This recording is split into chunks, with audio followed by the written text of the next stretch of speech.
China's new law on ethnic unity and progress provides neither. Commentary. In its latest bid to engineer total conformity across its vast empire, Beijing has unveiled its new law on promoting ethnic unity and progress, which officially took effect on July 1, 2026. Behind the Orwellian phrasing of unity and progress lies a chilling mechanism designed to forcefully dissolve distinct cultures and replace them with complete ideological alignment with the party. From man-made famines to the one-child policy, this latest law is just the latest in a long line of social engineering disasters the CCP has forced upon its people.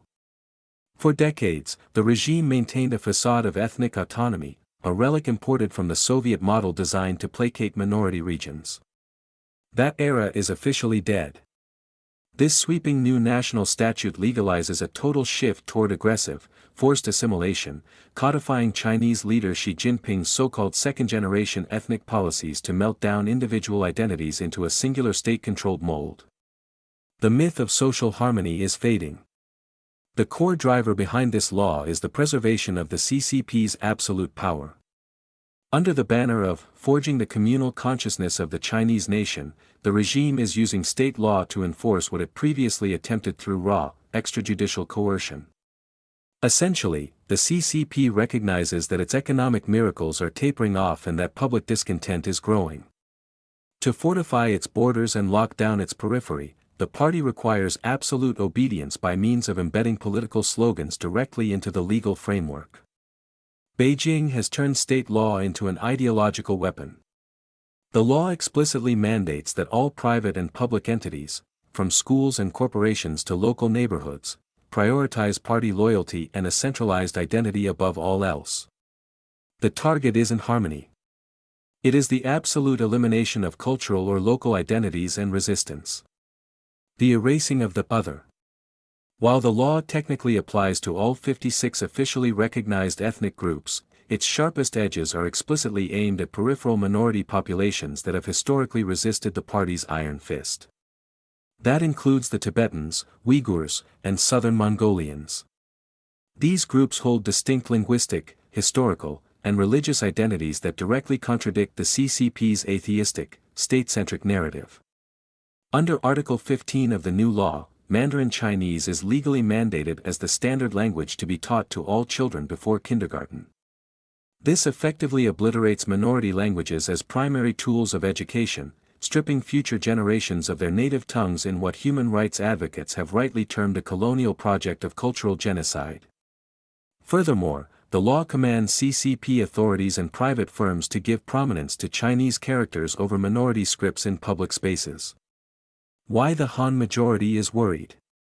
On paper, the Han Chinese have little or nothing to worry about. They comprise more than 90% of China's population, leading many outside observers to assume they face no threat from an ethnic unity law. Yet, underneath the surface, deep anxieties are rippling through the Han majority. In a totalitarian state, any expansion of surveillance, reporting, and legal vulnerability eventually blows back on the population at large.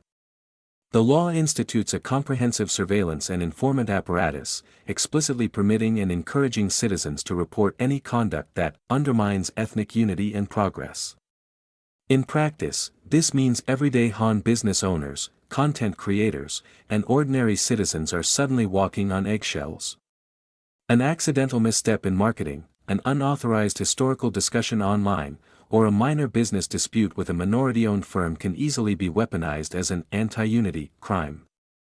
Such a charge could lead to severe public security punishments or long prison sentences under the criminal code. Furthermore, some Han parents are deeply unsettled by the state's overt intrusion into the household. The law explicitly commands parents to provide lawful family education and strictly prohibits them from instilling any ideas deemed detrimental to state-defined unity in their minors. It could turn the dinner table into a political zone, raising the terrifying specter of children being conditioned to report their own parents to the authorities. Global subjugation of industry and economic activity. The domestic fallout from this law is coupled with an unprecedented and dangerous expansion of Beijing's legal overreach beyond its borders. The statute includes a highly controversial clause stating that individuals and organizations outside the borders of the People's Republic of China can be held legally accountable for inciting separatism or undermining ethnic unity. This has drawn fierce condemnation from the European Union, Germany, and the United Kingdom, who warn that Beijing is legalizing transnational repression and cross-border intimidation. Economically, the law forces minority and border regions to align their local industries entirely with national security, resource extraction, and food security priorities. Instead of allowing local, organic economic growth, the state is treating these regions as resource colonies to fuel the Han-dominated core.